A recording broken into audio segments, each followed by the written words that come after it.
সমুদ্র থেকে হোটেলে ফিরেছিলাম প্রায় দুপুর 2-3টে বেজে গেছিলো। তো তারপর চেঞ্জ করেই বসে গেলাম লাঞ্চে। তো লাঞ্চে আজকে আমাদের মেনুটা ভালোই হয়েছিল, ফ্রায়েড রাইস আর তার সাথে চিলি চিকেন। আর হ্যাঁ, তার সাথে অবশ্যই চাটনি আর পাঁপড়। খাওয়া দাওয়াটা সারলাম, তারপরে চলে গেলাম রুমে। গিয়ে টানা ঘুম দিলাম সবাই, প্রায় 2-3 ঘন্টা টানা ঘুমিয়েছি। ঘুম থেকে উঠতে না উঠতেই আবার চলে এলো আমাদের সন্ধ্যের টিফিন।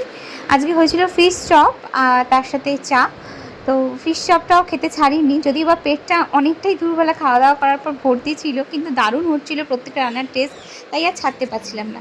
তারপর সন্ধ্যেবেলা আবার রেডি হয়ে একটু বেরিয়ে পড়লাম, ভাবলাম আজকে লাস্ট দিন একটু ঘুরেই আসা যাক। আমরা চলে এলাম ঢেউসাগরে। তো ঢেউসাগর যে জায়গাটা রয়েছে দীঘায়, সেখানে এসেছিলাম। তো দেখো সুন্দর করে সাজানো গোছানো একটা যা জায়গা, ওখানটা এমনি কিছুই নেই, যে দোকানপাট এরকম সুন্দর সাজানো গোছানো, এইটুকুই দেখার জন্য সবাই আসে, দেখতে পাচ্ছি। আর এখান দিয়ে বিচেও যাওয়া যায়, এখান দিয়ে বেরিয়ে, তবে টিকিট কেটে এখানে ঢুকতে হয়, বেরোলে কিন্তু আর ঢোকা যায় না। আমরা আর বেরোইনি, আমরা এখানেই অনেকক্ষণ বসছিলাম। তারপরে বাড়ির যারা আন্টি আঙ্কেলরা ছিল তারাও সবাই এসেছিলো। অনেকক্ষণ এখানেই গল্প করার পর তারপর আমরা ফিরে গেলাম হোটেলে।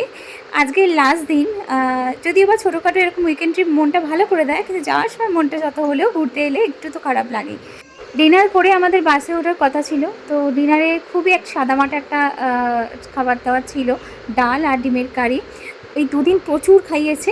তো এই হলো আমাদের উইকেন্ড ট্রিপ শেষ।